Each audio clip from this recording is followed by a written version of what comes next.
那么现在理论上是进入到俄乌战争行将结束之前博弈的第二阶段，就2.0阶段。此时此刻，普京的目的是什么呢？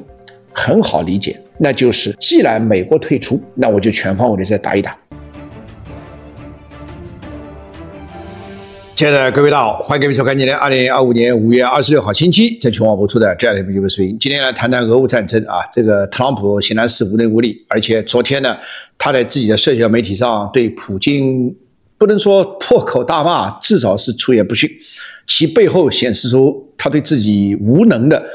变相的承认，同时呢，当然对普京极度的不满。那么与此同时呢，在欧洲方面也传出消息说北约最近内部有一份秘密文件，说2029年这个俄罗斯可能会进攻欧洲，所以这几天在包括德国、法国啊，包括英国在内的一些国家的军队和安全圈里面，这个事儿是引起了一场轩然大波。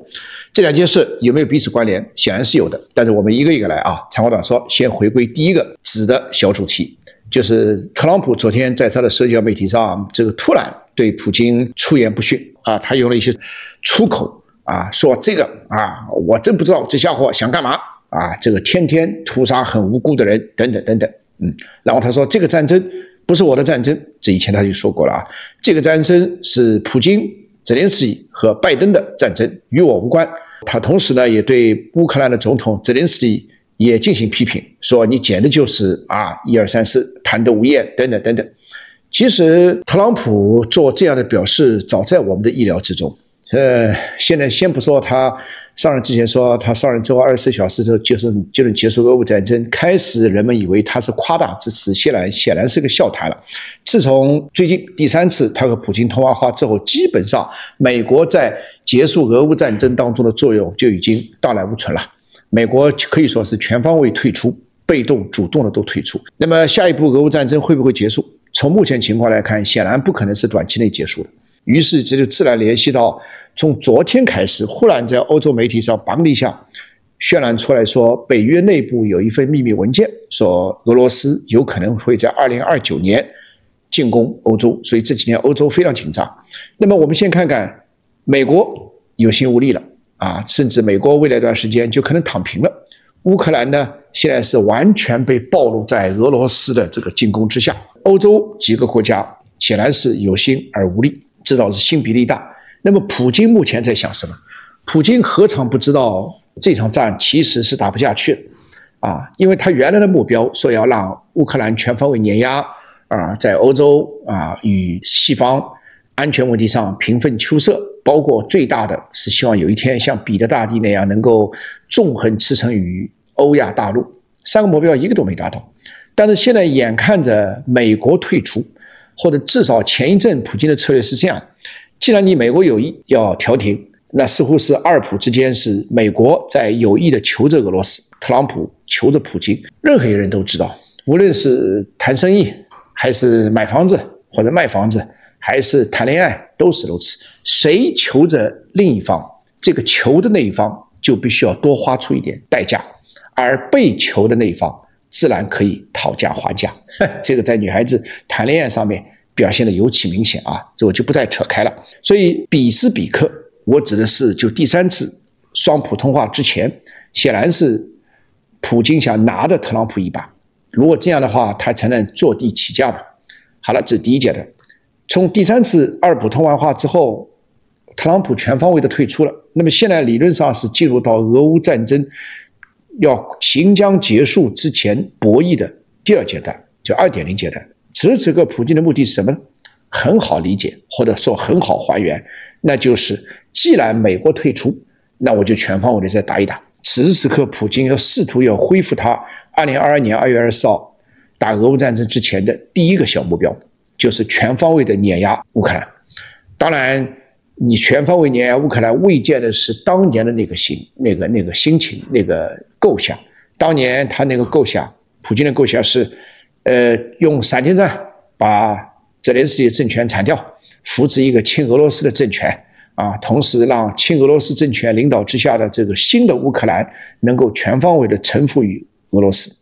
这一点恐怕现在很难做到了，饿死了骆驼比马大。虽然没有美国的支持，那至少北约多多少少还会支持一点。至少德国、法国或者英国这3国家虽有心无力，但至少一点点威力还在。所以乌克兰不可能全方位的被俄罗斯灭掉，或者至少泽连斯基政权。但是呢，再继续这样耗下去呢，对俄罗斯来说，一是练兵，二是它军事工业还能够继续撑得下去，能撑多少就撑多少。打到最后，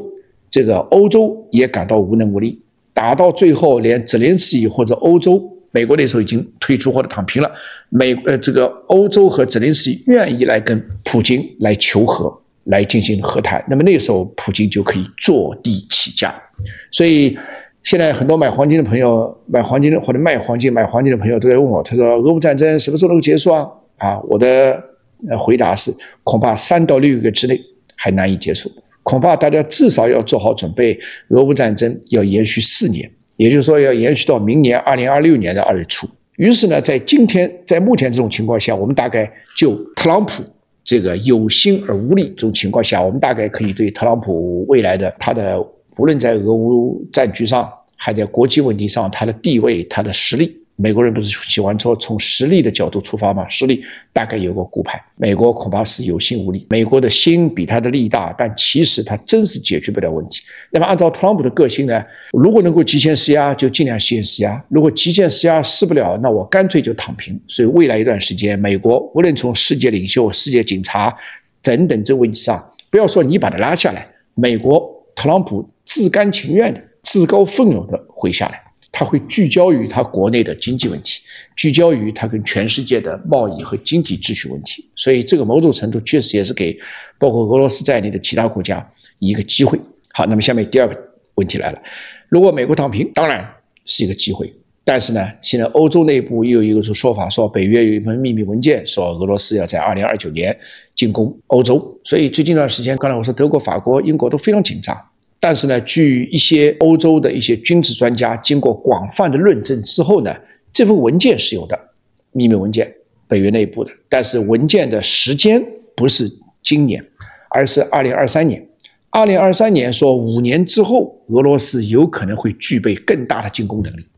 那么2023年至5年之后，理论上是指2028年，因为当时的评估是说，俄乌战争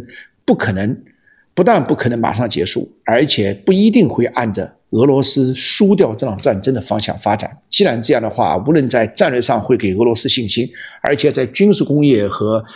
力量的训练上都会给俄罗斯以很大的支持。而一旦俄罗斯从这场战争当中缓过来，尤其是如果特朗普上台，他必将从同情甚至支持俄罗斯的方向来结束这场战争，那么未来一段时间，无论是普京或者俄罗斯的其他领导人，就会更加从中得到一点启示。西方国家原来不像拜登那样是铁板一块，原来是我是可以分而化之、分而治之的。那么这个就是当时2023年北约内部那份秘密文件说，5年之后俄罗斯有可能会具备战争能力，于是呢就被一些欧洲的媒体炒作成俄罗斯有可能要进攻欧洲。从现在广泛的这个论证调研情况来看，俄罗斯无论是2028、2029，如果说届时大家知道，今年是2025年，是特朗普上任第2任期的第1年，那么到2029年呢，就是特朗普要卸任，1月20号恐怕特朗普要在第3任期不太可能。所以那个时候的美国政治又会面临一个新的不确定因素，要么是原来的建制派重新回来，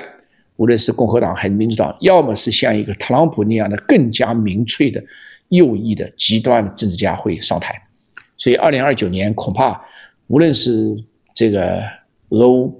还是欧洲还是美国内部还是西方世界，可能都会是一个拐点在安全上。但是如果说我们的预判是有道理或者逻辑上是通的话，那么2029距离1929正好前后相隔了100年。1929年当然是世界危机了，世界经济危机了，我们叫 Great Depression， 就大衰退。但是1929年的这个世界规模的经济危机，其实是后来纳粹上台的一个导火线，其实某种程度也是后面2战爆发的10年之后2战爆发的一个导火线。那么今年现在又过了100年了，到了2029年。如果世界是正好是美国出现一个真空，特朗普之后出现一个真空，